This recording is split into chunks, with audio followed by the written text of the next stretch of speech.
kind of jersey is that? Oh, the Ravens, Oh, Lamar. no. What we Okay. did? Yeah. Um, I personally just, I grew up in a small town, so there's no way that I was ever gonna bring out a male best friend from where I came from at all. Absolutely not. Like, do I have male friends thereafter that I've made? Sure, but I don't know. For me personally, my man has always been my best friend, and that's the place he would always stay. But it's like, have I built friendships in between there? Absolutely. But similar to Ty's answer, I would try to bridge that gap. Like, it's really common. I was just having this conversation, especially amongst colleagues, and you become cool and you become friends, and you're in the area. Like, especially like I live near a business area. If you have a conference going on and you're going to have drinks afterwards, if I had a man, then he would come with me to meet that person to have drinks. Like, he wouldn't be excluded. The worlds would, come close together in that way. And that's kind of just the way that I've always handled it. Like, yeah, with all my guy friends, is that if they're gonna be my friend, they're gonna know my man. And it's always worked out. So So if that person never attempted to come at you, would you let your guy know? Or would you just shut it down? absolutely. Also, you would tell him? But yeah, I would tell him. But it's like, how do I lightly say? Like, some of the guy friends, I'm from Iowa, you guys. A lot of the white friends, like, they're white friends, right? Like, it's just not these, like, they just know how I vibe. They know the type of men I date. It's not a threat. It's just not, like, I have a quirky graphic design friend back in Iowa that I talk to every now and then. Sometimes we get on TikTok lives and we talk about design things and stuff like that. That dude is not a threat to any man that I date in my life ever going forward, but we're cool. You know what I mean? Like, it's just, I have a very diverse group of friends. So it's just, yeah, no, Okay, Alan. yeah, I can dig that. yeah. Mr. Luis, sir, I'm coming to you. How do you feel about what's going on, man? I know you're very opinionated.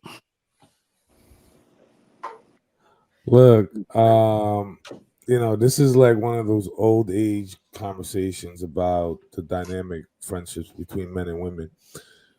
I feel at times when we have these conversations, I'm gonna speak to both sides. I feel on the women's side, at times I hear they're not being as honest because the men that they have in their corner who they claim to be a friend are men who have shot their shot, who have shown interest, who orbited around and just stick around and always do these things for you out of the blue and for no reason. And because you're not sexually attracted to them, that doesn't mean that they're not sexually attracted to you or interested in you, right? And because some people play possum and some people act oblivious because they enjoy the attention, they enjoy the energy that that person brings and gives, they're also missing the mark that they're also sending cues that they're also interested in them. And sort of once you get into a relationship, you keep having this person, hovering around that you haven't really had the conversation of like, hey, I think you're cool. I really enjoy our conversations. I respect you, but I don't see you any more than this friendship that we have that I respect, or etc. That conversation is not had enough. You know what I'm saying? Among, on the women's side, to certain men who have shown that kind of interest.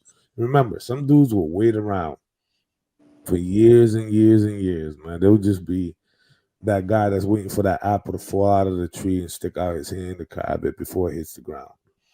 That is a lot of dudes who do that. You know what I'm saying? I tell dudes that don't ever stick around, man. They're not showing interest, move around. You have to develop an abundance mindset, unfortunately. And, you know, when we talk about friendship, people tend to kind of blur the line. And I had this conversation earlier today on Clubhouse. This is funny this brings up. We need to know what we call an acquaintance, what we call an associate, and what we call a friend, and what we call family. Unfortunately, today, the mailman is a friend, The UPS driver is a friend.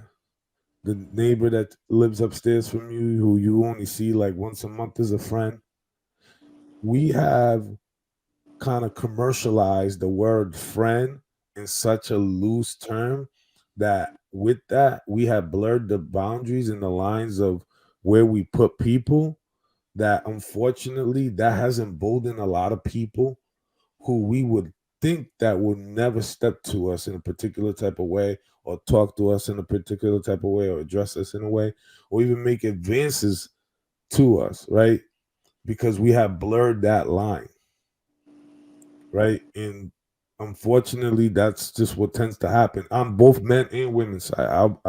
I'll call a spade a spade. I think it happens on both men and women's side, because there are women who have, operated in around certain men who have shown them interest in you just don't see them that way. But because they're their ideal kind of person, they're still kind of once in a while check up, or they'll pop up, or they'll do little things, right, to gain favor. But like I said again, you got to develop an abundance mindset.